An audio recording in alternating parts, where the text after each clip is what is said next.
Peace, hello mga kaibigan, mga viewers, nandito po tayo ngayon sa Quezon City Memorial Circle, Kasalo po yan po nasa likuran natin yung Wish 107.5. Halika po, samahan nyo ako dahil yung napakaganda ng content ko naman ngayon. Magtatanong-tanong tayo ng mga kababaihan kung ano yung nakaka-turn on sa kanila sa isang lalaki. Tara po! Peace, hello mga kaibigan, mga viewers, Ito po sa aking likuran, dalawang dalaga. Lapitan natin dito sa ating content ngayon, Hali, tara! Hello mga ate. Welcome sa Rodel's TV. Ako si Kuya Rodel, Congrats kayo. Simple na itong tanong ko, kay Maya. Okay. Simple na itong tanong ko. Yan. Kita. Lakasan yung boses niya. Okay. Welcome sa Rodel's TV. Again, ako si Kuya Rodel. You serious? Okay. Ano pangalan niya? Dayan po. Dayan. Rose Ann. Rose Ann. Okay. Ito, punta na ako sa tanong ko. Sa inyong mga kababayan, ano ba yung nakaka-turn on sa'yo sa isang lalaki? Ikaw muna. Matangkad, malinis, maayos sa katawan. Matangkad mo. Mga anong height? Prepare mo? 5'8". 5'8"? Wow! 5'8". 5'6" lang ako. Sayang. Halika, kalapit ka. Nawawala ka eh. Ikaw naman. Ito, ano po, kahit hindi gwapo, tapos mabait naman, okay lang sa akin. Ay talaga? Yes pa. Pero sa height, may prepare ka ba? Opo, meron po. Mga ano naman? Mga 5'9" siguro, okay na yan. 5'9". Pero sabi kasi niya, yung malinis okay lang. Sa'yo, pag marumi okay lang din? Hindi po. Pero ang prepare nyo talaga, yung medyo matangkad? Opo. Oh. As in talagang natutunan kahit hindi gwapo yun? Kahit hindi gwapo. Basta matangkad? Matangkad lang. Magpapatangkad ako bukas. Pagsusuot ako ng makapal na takong ng sapatos. Eto na. Serious? Peace, hello mga kaibigan, mga viewers. Makakasama po natin 3 babae. Ano ang pangalan mo? Ano po, Joyce. Joyce. Ikaw? Cha po. Ha? Cha. C-H-A. Ikaw naman? Sisa po. Sisa, nasa noli ni Tangkiri yan, Okay, eto na, pupunta na ako sa sa pinaka question ko, Sa inyong mga kababaihan, sa inyong mga tatlo, ikaw muna sasagot, ha? Anong katangian ng isang lalaki na to-turn on talaga kayo? Yung parang talaga nabibighani kayo, ikaw? Ano po, actually, yung hindi po talaga strict sa lahat ng bagay. Like, What do you mean? Nagbigay ka nga na example? Parang po, kung parang din po, yung like, kunyari, kung saan ka pupunta, okay lang, basta maayos ka, ganun. Kung ano yung gagawin mo, okay lang din. Hindi siya mahigpit. Parang In short, yun. Oo. Pero sa tingin ko, basta magpapaalam. Ayun nga po. Pero ayoko rin po yung kasi nakakasaka din po kasi minsan yung strict. So to make the story short, ang gusto mo yung hindi stricto. So it doesn't matter kung hindi siya gwapo, kung gwapo pala siya, kung wala siyang itsura. Kasi alam mo sa totoo lang, ang lahat ng tao may itsura, meron nga lang masama. Okay, ikaw naman. Ano naman sa'yo yung nakaka-turn on? Pag pure po yung intention. Like, if sa una pa lang po, alam niya po kung ano po yung gusto niya. Sigurado po sa mga decision niya sa buhay. Tapos hindi po siya pabago-bago ng mga gusto. Tsaka may magandang opinion po. Talaga, ang dami yun So ano dun yung pinakamalakas yung point dun sa mga sinabi mo? Pag pure intention, tapos kayang i-pursue yung mga bagay Like, na gusto. genuine. So it doesn't matter din kung matangkad o mababa siya? Hindi, okay lang. Tapos mabango din. Mabango. Buti na lang nagpabango ako. Joke lang. Ikaw naman, ano yung talagang nakaka-turn on sa'yo? Pag may emotional intelligence. Kasi Emotional.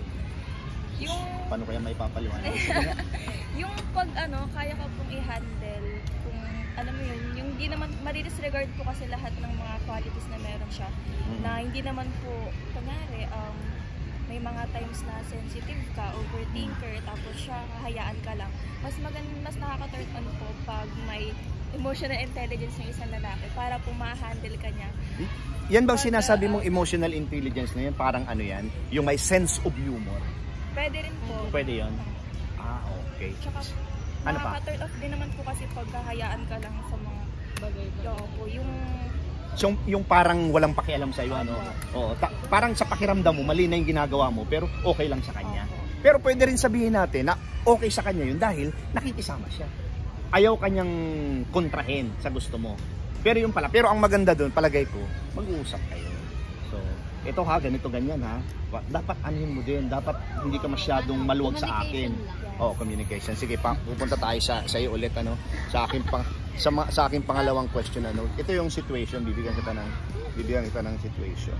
Meron sa iyo yung ano, merong isang guy na mababa siya. Mababa ibig sabihin mas mababa siya sa iyo. Pero nasa kanya na yung katangian, mabango siya, matalino siya. Tapos may pera siya, lahat nasa kanya na. Tapos merong isang lalaki naman, kayo naman na matangkad. Tapos wala, parang easy go lucky lang siya. So sa tingin mo ba, meron kang magugustuhan dun sa dalawang klaseng lalaki na yun na inano ko sa'yo? Depende po. Yung sinabi mo sa kanya, nandun sa mababang lalaki. Nasa ano naman po yan eh. Like, kung totoo yung love na mararanasan mo dun sa isang guy, ayun po yung pipiliin mo kahit naman po kung anong itsura niyan or ano yan, kahit matangkad, kahit napakagwapo mo na, kung totoo naman or mararanasan mo yung totoong love sa kanya, dun pipiliin mo yung tao yun. Also, to make the story short, hindi nagmamatter sa'yo ang itsura ng isang tao, ng lalaki. Hindi po talaga. Kasi po, actually po, Nag-open up. Parang may alam ka. Nag-open up. Actually po, bakit po kasi lahat ng lalaki niya? Hindi nga. Oh, pwede po yan edit out. Okay, may dadagdag ka ba dun sa ano? Kasi po, You serious? actually, naman sabi nga, wala naman sa itsurang totoong pagmamahal. Nasa ano yan? Sa tao. Nasa pagsasama, nasa tao yan. O ikaw naman. Oo. Yung tanong ko sa kanya, yun din yung tanong ko sa iyo. So merong isang mababang lalaki nasa kanya na lahat. Tapos yung sinabi mo sa kanya na prepare mo na nato-turn on ka sa isang lalaki, wala sa kanila pareho.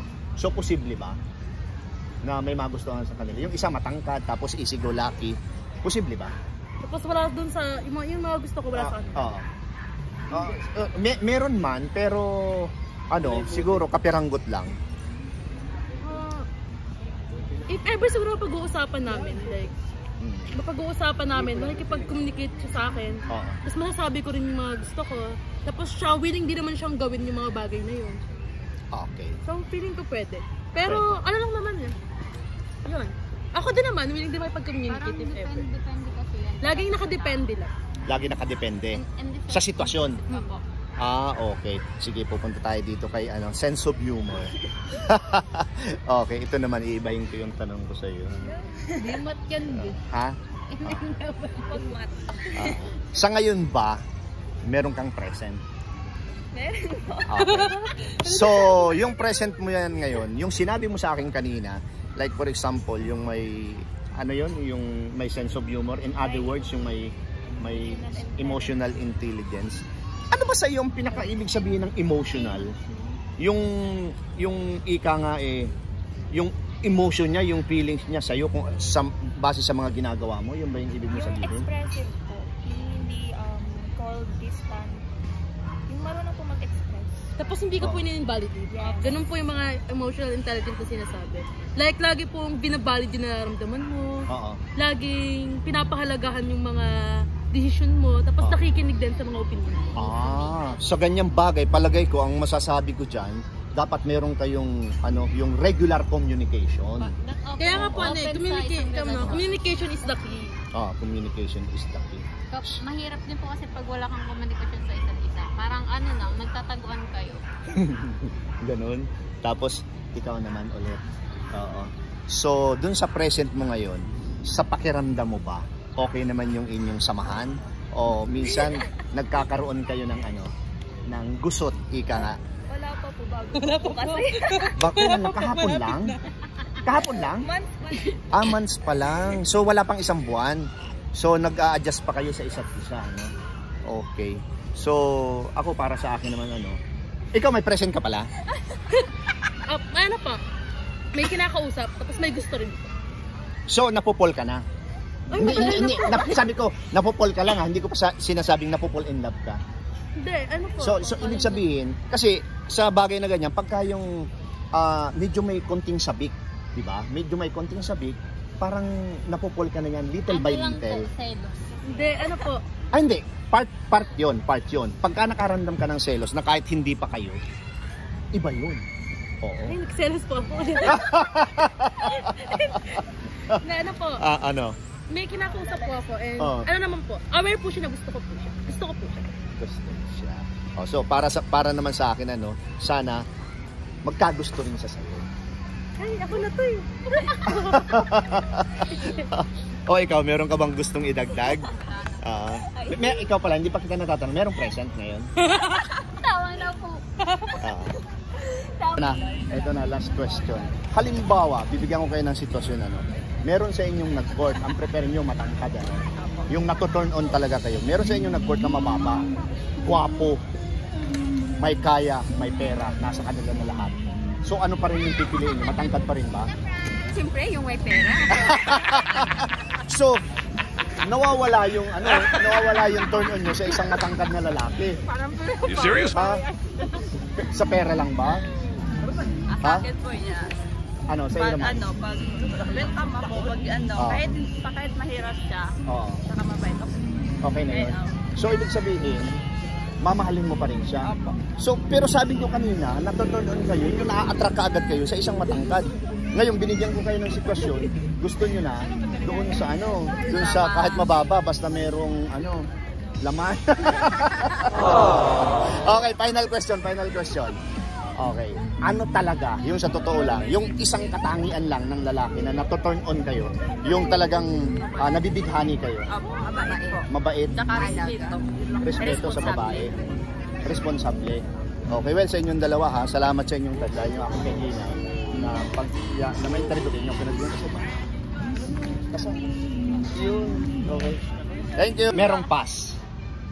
Madami to. Meron po pa, pero ayoko na. Sa ngayon, anong ka muna? Laylo muna? Hindi po, ako na lang. Okay. So, ang masasabi ko, ikaw, wala ka ngayon, ikaw, paparating pa lang, then ikaw meron. So, ang ganda, nagtutugma, wala ka. Katatapos lang, tapos siya ipaparating pa lang, tapos meron ka. Well, sa inyong tatlo, masasabi ko lang, good luck lang at ingat lang din tayo sa pagkikipagrelasyon. So, yung mga relasyon na dumarating sa ating buhay, minsan mayroong mga biglaan dyan. Believe kayo doon? Minsan merong biglaan dyan. Tapos minsan mayroong... Ano yung love bomb? Love bomb. Yung, yung parang una lang, tapos parang gustuhan agad. Parang, ayun po yun. Love at first sight, parang ganun. Opo, pero hindi naman po talaga genuine yun, yung love bomb. Hindi clear ang intention. Opo. Okay. Believe Parang ako wala pa talagang nabubuong love. So, paparating pa yung love. Kasi yung love talaga, although yung love, sa totoo lang, kasi di hamak na, sobrang tanda ko na sa inyo, minsan dumarating yan biglaan. Love talaga ang mararamdaman mo. Tapos minsan naman ang tagal. Kaya nga merong mga nanliligaw na isang lalaki na umaabot ng 1-2 taon, hindi pa sinasagot. Believe kayo doon? May na-experience na kayong ganun? Taon na siyang nanliligaw pero hindi pa siya sinasagot. Hindi pa. Doon sa probinsya namin meron. Kaya ang sabi ko nga sa kanya, nako, ikaw, mag-isip-isip ka na. Okay, well, sa inyong tatlo, maraming salamat. Dahil yung aking kahilingan na ma-interview kayo, hindi kayo nagdalawang isip. Talagang pinagbigyan nyo ako. Kasi Thank you po.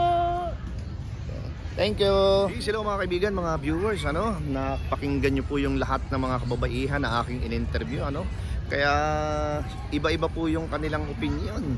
So merong nagsasabi na basta magkakasundo ay okay na. Tapos merong nagsasabi na matatangkad na lalaki ang mas prepare nila kahit hindi gwapo. Kaya dito sa video ito, nawa po mga kaibigan, mga viewers, nagkaroon kayo ng idea, nagkaroon kayo ng kaalaman na iba-iba pa rin ang feelings, ang gusto ng isang babae na ma-turn on sila sa isang lalaki. Magkita-kita po tayo muli sa aking mga interesting video. Thank you!